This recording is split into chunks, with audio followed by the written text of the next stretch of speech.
So Anthropic just released a tool that made tech stocks drop $1 trillion. It's been going viral on YouTube, on Reddit, on Discord, and the tool is called Claude Cowork. It is an AI agent, but unlike other tools like a Notion agent or a ChatGPT agents, this one is built on your desktop and that can do so much stuff. So you might be coming to this video wondering, what is it, who is it for, and what can it actually do? And we're gonna answer all those questions starting now. So what is Claude Cowork? It is an AI agent that has access to your desktop. It has access to your files, to your folders, whatever ones that you choose to give it access to. And it can run automated tasks on a schedule or independently without you having to oversee it. Now, we're gonna go over specific use cases later in the video, but I wanna kind of show you what are the specific requirements that Cowork actually has or needs in order for you to use it. So the big things that you need if you want to use Claude Cowork, you need 3 things. So the 3 requirements: you have to have the desktop app. That's easy enough. You download it. You have to have a paid subscription, which we're gonna talk about next. And it was previously the case that it only would function on Mac OS, but it does now work on Windows as well. So those are the requirements, is you need those kind of platforms. And then you need an active internet connection, which is kind of a given when you're working with these models. Pricing wise, you can do, if you do it monthly, it's $20 per month. If you do it yearly, it's $17. If you want to do the pro plan, that includes Cowork, you can do Max, which gives you more tokens. It gives you more access, faster speeds, all that good stuff, for $100. If you're working from a corporate situation, if you work on a team, let's say as an example, you can get Claude Team, which is $20, or the premium, which is $100. Okay, so first step is downloading the Claude app. I have this already on my computer, as you can see here. There are 3 tabs or 3 sections that are included here. There's chat, there's code, which is more if you're a developer, and then there's co-work. So within the co-working space, there are a lot of different ways that you can approach it. There's really heavy duty tasks that you can do. There's repetitive tasks, but let's just start with the most basic, which is running an independent project. So you'll start by doing a connector. So that could be Gmail, it could be HubSpot, it could be whatever tool that you use. They have a ton of them, as you can see here. They aren't required. These connections are not required. They're basically just resources that if you want it to run a certain task, let's say check your emails or give you a daily summary, that you will need to connect so it'll be able to pull the data source. If you don't want to use any of the connectors, you can also use your own folders, your own files that connect directly to the document. Okay, so we're going to try doing a one-off project that is going to be just turning documents into a PowerPoint as an example. So I have Excel files. I'll show you.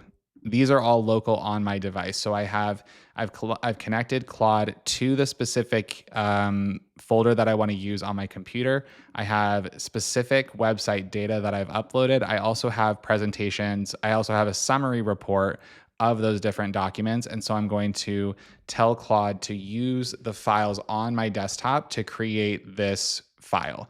The thing that's cool with Claude, and it will probably ask me a couple follow-up questions. The thing that's cool with Claude recently is they've released a feature that you can do this from your phone. So if you have your computer open as an example and you are on the go, let's say that you're on a train or in a car or something, and you want Claude to create a presentation for you before you get home, you can put on the Claude app and say, hey, go to this folder, create this presentation using the documents that I already have.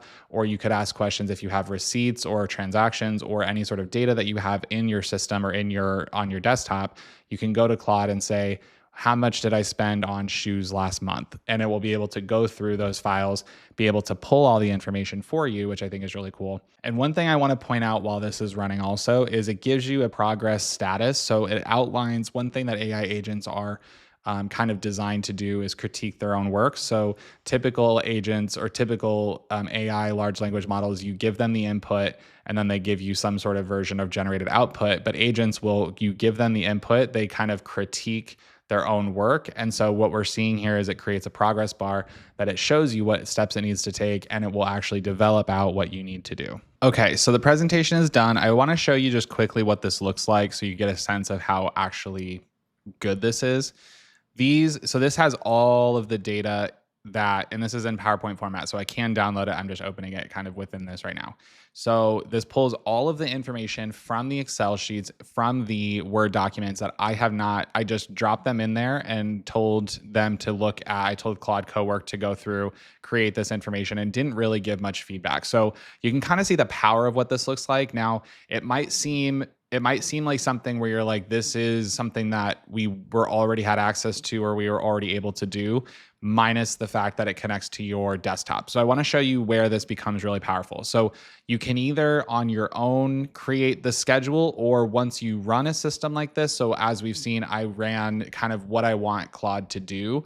I can go through and actually schedule this so that I want this to happen every single Monday at the beginning of the week, let's say at 9 a.m. So then that way, as the week progresses, I can upload updated data, I can upload whatever relevant information I need, and I have a dashboard that's automatically created every single week. The other thing, so instead of doing that, just because I'll show you a different way that we can do this. So what we can do, you can see I already have set up a daily briefing for my emails, and this is something that's connected when it's already connected to my Gmail. But you can do this. There are different ways. I'll show you kind of the connections first, so then you can see what sort of things you're able to design when you want it to be something that happens every single week. So with Notion as an example, you can say, provide me a list on Monday of all my open tasks. You can do Slack. You can say, summarize all this information for me. There's a lot of project management tools in here. There's a presentation maker. There's mind mapping. There's a ton of different things. So I'm going to show you just what it looks like if you want to do a Gmail automation as an example, because that's pretty easy. So we could, if we wanted to go through the ideas section, we could do a one-off and just say, create a daily briefing for me and see what that looks like. Or we can have them do it every single week or every single day. So in this instance, I'm going to say, I want to do a daily briefing. I'm going to say daily briefing 2 because I already have one. Summarize my emails based on most important. Check my Gmail for relevant emails and draft a response to each. So that's another thing, is you can kind of tell it to do whatever you want. There's not really any limitations. I'm going to set it to daily at 9 a.m. You can also see if you want it to reference any specific folder. So if you, let's say, I want to have Claude Cowork go and create a dashboard every single week, I can say, create this dashboard every single week, reference this folder or these documents every single week or every single day or however often you want it to go. And then once you hit save, it'll automatically save. So you can see I have it twice because I've already done it. So I'm going to show you what this actually looks like when you get something like a daily briefing on your emails. I'm not really sure what emails I have, so we're going to find out together which ones I am not responding to. But what Claude's doing right now autonomously is it's referencing my documents, it's referencing my connectors, my email, and then it's telling me what are the things that I need to do, what are the things I don't need to do. This is something that can run every single week, and it will send you a notification when it's run and when it's done. There's a lot of different connectors. As you can see, Costco's emailing me. There's a lot of different connectors, a lot of different opportunities that you can do with this specific tool. My daily briefing is done. I can read through, see what actions I need to do. I need to do a newsletter. Looks like I have some LinkedIn messages and some emails from Costco. So generally, very, very cool tool. A lot of possibilities. And depending on what level of automation that you want your life to have, you can run all of this through Claude Cowork. And one of the connectors that they have is Gamma. If you have not looked at Gamma before and you're interested in learning more about cool AI presentations, check out this video that I made about how to make a presentation with Gamma. And with that, I will see you on the next one.